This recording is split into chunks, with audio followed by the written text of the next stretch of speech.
নমস্কার বন্ধুরা, বাস স্কুল লাইফে আপনাদের সবাইকে স্বাগত। তো বন্ধুরা, আবার চলে এসেছি নতুন একটি ভিডিও এবং নতুন একটি টপিক নিয়ে। তো বন্ধুরা, আজকের ভিডিওটা খুবই ইম্পর্ট্যান্ট একটা টপিক হতে চলেছে।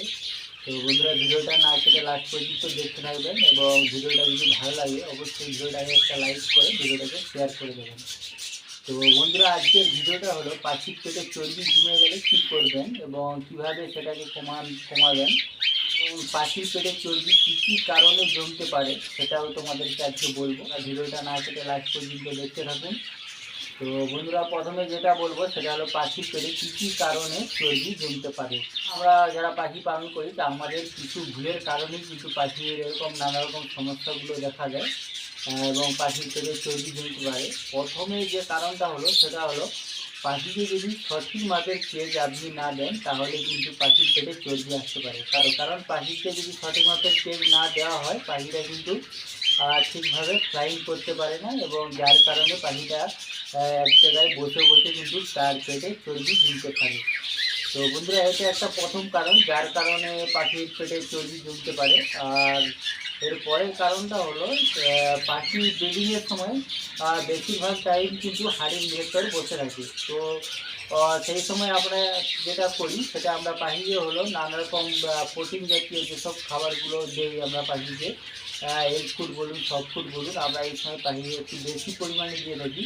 তো যার কারণে পাখি কিন্তু পেটে চর্বি জমতে পারে, কারণ এই সময় পাখি হাড়ির মধ্যে বেশিটা সময় থাকে এবং যার কারণে পাখিরা কিন্তু কোনোভাবে ফ্লাইং করে না এবং সেই কারণেই কিন্তু পাখির পেটে চর্বি জমতে পারে। এরকম অনেকগুলো কারণের ক্ষেত্রে কিন্তু পাখির পেটে চর্বি জমতে পারে।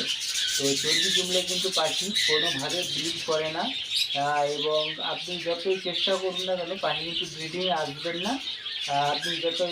আপনি ভিটামিন ক্যালসিয়াম ব্যবহার করার ফলে কিন্তু পাখি কোনোভাবেই ব্রিডিংয়ে আসবে না। তো বন্ধুরা, এই কতগুলো সমাধান তোমাদেরকে আমি বলবো। প্রথমে যেটা হলো এর পাখি যদি চর্বি জমে সেটা কী করে বুঝবেন। তো বন্ধুরা, আমরা অনেক সময় দেখি পাখির যে পেটের অংশটা ফুলে থাকে। তো বন্ধুরা, আমরা ভাবি পাখি হয়তো ব্রিডিংয়ে আসছে সেই জন্য পাখির পেটের অংশটা কিন্তু খোলা রয়েছে, কিন্তু না, আপনি পাখিটাকে ধরে ভালো করে দেখলে বুঝতে পারবেন যে পাখির নিচের অংশটা ফুলে রয়েছে এবং সেটা একটু হলুদ কালারের হয়ে গেছে। যখন দেখবেন তখন আপনি অবশ্যই বুঝতে পারবেন যে পাখির পেটে চর্বি জমে গেছে। তো বন্ধুরা, এই চর্বি কমানোর কতগুলো উপায় তোমাদেরকে বলি। প্রথম উপায় যেটা হলো পাখিকে কিন্তু কোনোভাবেই সফট ফুড বা এগ ফুড এগুলো দেওয়া যাবে না, কারণ এগুলোর মধ্যে প্রচুর মাত্রায় প্রোটিন এবং ভিটামিন থাকে, যার কারণে কিন্তু পাখির চর্বিটা কমার কোনো রকম চান্স থাকে না। তো প্রথমে সেই জন্য পাখিকে সফট ফুডটা দেওয়া আপনাকে প্রথমে বন্ধ করতে হবে এবং তারপরে যেটা হলো সেটা হলো আপনাকে পাখির যে সিড মিক্স। তো বন্ধুরা, পাখিকে আপনি যে সিড মিক্সটা দিচ্ছেন সেই সিড মিক্সটাও কিছুটা আপনাকে চেঞ্জ করতে হবে। যেমন সিড মিক্সের মধ্যে আপনাকে তেল জাতীয় যেসব সিড মিক্সগুলো রয়েছে যেমন সানফ্লাওয়ার সিড এবং কুসুম দানা এবং যে মিলেটগুলো আপনি ব্যবহার করছেন এই সবগুলো কিন্তু আপনাকে কোনোভাবেই সিড মিক্সে দেওয়া যাবে না, কারণ এগুলো খুবই প্রোটিন জাতীয় খাবার। এগুলো খেলে কিন্তু পাখির চর্বি কমার কোনো রকম চান্স থাকবে না। তো সেই জন্য সিড মিক্সে আপনাকে তেল জাতীয় যেসব দানাগুলো রয়েছে সেগুলোকে আপনাকে চেঞ্জ করতে হবে, সেগুলো কোনোভাবেই দেওয়া যাবে না। এবং তারপরে যে কারণটা হলো বলি সেটা হলো আপনাকে পাখিকে একটা বড় কেজের মধ্যে আপনাকে রাখতে হবে যাতে পাখিরা সেইভাবে ফ্লাইং করতে পারে, কারণ পাখিরা যদি ঠিকভাবে ফ্লাইং করে অনেক সময় তাদের যে পেটের চর্বিটা জমে যায় এবং বুকের মধ্যে যে চর্বিটা জমে যায় সেটা কিন্তু কমে যাওয়ার অনেকটা চান্স থাকে। তো বন্ধুরা, এরকম কতগুলো কারণ। আর আরেকটা কারণ আপনাদেরকে আমি বলবো সেটা হলো লেবুর জল। তো বন্ধুরা, পাখিকে চর্বি কমানোর জন্য লেবু জলটা কিন্তু খুবই গুরুত্বপূর্ণ একটা কাজ করে। তো বন্ধুরা, সকালে জলের সাথে আপনি 100 ml জলের সাথে আপনি হাফ চামচ লেবুর জল দিয়ে পাখিকে সপ্তাহে 2 থেকে 3 দিন দিতে পারেন। তো বেশি দেবেন না, কারণ এটা বেশি দিলে ক্ষতি হতে পারে। তো বন্ধুরা সপ্তাহে 2 থেকে 3 দিন আপনি পাখিকে দেবেন। যতদিন আপনার পাখির পেটে চর্বিটা না কমে যাচ্ছে ততদিন আপনি সপ্তাহে 1 থেকে 2 দিন দিতে পারেন, এবং তারপরে আপনি এদেরকে দিতে যাবেন না, কারণ পাখির ক্ষতি হতে পারে।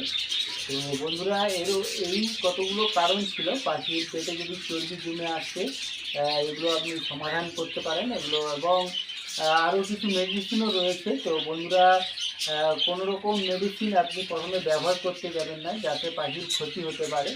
তো আপনি এইগুলো ট্রিটমেন্টগুলো করবেন, যদি দেখেন আপনার পাখির চর্বি কমে যাচ্ছে তাহলে কিন্তু কোনো রকম মেডিসিন ব্যবহার করতে যাবেন না। অনেক সময় দেখা যায় যে পাখির চর্বি স্থায়ীভাবে পাখির শরীরের মধ্যে রয়ে যায়, তখন কিন্তু আপনি মেডিসিন ব্যবহার করতে পারেন, এবং আপনি যে কোনো যে পশু পাখির যে মেডিসিনের দোকানগুলো রয়েছে সেখানে গিয়ে আপনি তাদের পরামর্শ নিয়ে যে কোনো মেডিসিন ব্যবহার করতে পারেন।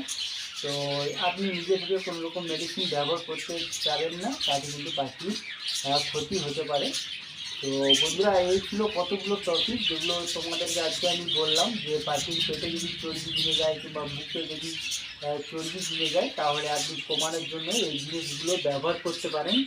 তো দেখবেন অনেকটাই কাজ আপনারা পাবেন। আমিও আমার এখানে একজোড়া কোকাটেল পাখি রয়েছে, তো তার পেটে চর্বি এসে গিয়েছিল। তো আমার এটা কিছু ছোটো মেয়েদের জন্যই প্রবলেমটা হয়েছিল, তো আমার কিছু ভুলের জন্য হয়েছিল। তো আমি ট্রিটমেন্ট করার পরে কিন্তু পাখিটা এখন স্বাভাবিক আছে, এবং দেখতে পাচ্ছেন হাড়ির মধ্যে পাখিটা কিন্তু যাওয়া শুরু করে দিয়েছে।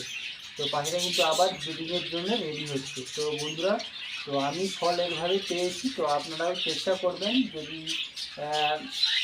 চেষ্টা করবেন আপনাদেরও হয়তো কাজে আসতে পারে। তো বন্ধুরা এই ছিল আমার আজকের ভিডিওর টপিক। তো আপনাদেরকে যেটা আমি ফল পেলাম ব্যবহার করে সেটাই আপনাদেরকে বললাম। তো বন্ধুরা ভিডিওটা কেমন লাগলো অবশ্যই কমেন্ট করে জানাবেন, এবং ভিডিওটা যদি ভালো লাগে একটা ভিডিওটাকে লাইক করে শেয়ার করে দেবেন। তো বন্ধুরা প্রত্যেকবারের মতো আবার একটা কথা বলি, আমার ভিডিওগুলো অনেকেই দেখছেন কিন্তু আমার চ্যানেলটাকে সাবস্ক্রাইব করছেন না। তো বন্ধুরা চ্যানেলটাকে সাবস্ক্রাইব করবেন, এবং সাবস্ক্রাইব করার পরে পাশের যে বেল নোটিফিকেশানটা রয়েছে সেটাকে অল করে দেবেন, যাতে আমার নেক্সট ভিডিওগুলো সবার আগে আপনাদের কাছে পৌঁছে যায়। তো বন্ধুরা চলুন দেখা হবে নেক্সট ভিডিওতে আরও একটি টপিক এবং আরও একটি ভিডিও নিয়ে। ততক্ষণ ভালো থাকবেন, সুস্থ থাকবেন, এবং আপনার খাঁচার পাখিগুলোকেও সুস্থ রাখার চেষ্টা করবেন।